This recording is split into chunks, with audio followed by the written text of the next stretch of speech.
It's a complete contrast for Manchester United as they face the repercussions of defeat to Tottenham in the Europa League final. We understand that Ruben Amorim will still be manager at the beginning of next season and continues to have the full support of the club. That is despite leading them to their worst ever Premier League finish. Amorim claimed after Wednesday's defeat he would quit if the board or fans didn't want him to stay. But there's no suggestion United bosses are considering his future. So that means Amorim will be heavily involved in the club's rebuild this summer. It's reported he'll have around £100 million in the transfer market. However, that defeat in Bilbao and missing out on Champions League football means United potentially missed out on up to another £100 million in extra revenue for the club.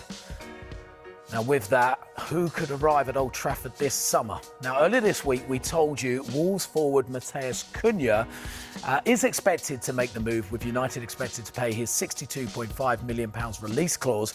Ipswich's Liam Delap is also a target. Now, we understand he would be happy to make the move, but has been linked to Newcastle and Chelsea. So would the lure of Champions League football affect the decision? Well, if United want to make big changes to the squad, it's likely that the transfer funds will need to be topped up by sales. Saudi Pro League side Al Hilal wants to sign United captain Bruno Fernandes. Ruben Amorim said himself he's not for sale. However, Fernandes admitted if he would leave, it would be if the club wanted to sell him. Now, one player who has an uncertain future is Alejandro Garnacho. Now, he said, we'll see what happens next after being a substitute in the Europa League final. Chelsea and Napoli were linked with the winger in January. Mainoo has also been linked with a move. He's got 2 years left on his contract and is in talks over a new deal, but speculation remains. Now, with United making moves to sign attacking players, what does the future hold for these two, Rasmus Højlund and Joshua Zirkzee? Well, they've both struggled for goals, and there are reports claiming clubs in Italy are interested.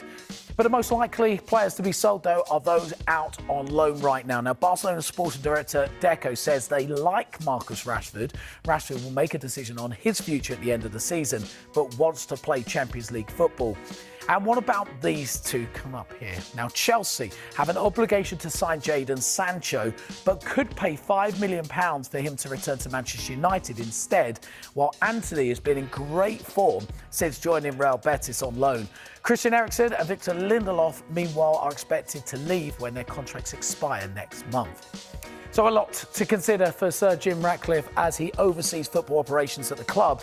And there was more bad news for United's finances yesterday. Now, the share price on the New York Stock Exchange dropped significantly on Thursday. The price dropped by 8.6% in the space of just 24 hours, making it one of yesterday's biggest fallers. What I don't buy is this idea that the whole squad is somehow unsuited, that it needs a radical clear out. Yes, they do need to do some trading. They need to move on some players, some of the higher earners, some of the older players. But if you look at players who United have let go in the last couple of years, guys like Scott McTominay, who's now thriving at Napoli, Aaron Wan-Bissaka at West Ham, Anthony, who's had such a good season at Betis, and Rashford, actually, at Aston Villa. The problem is not the players. The problem is the culture that they're steeped in.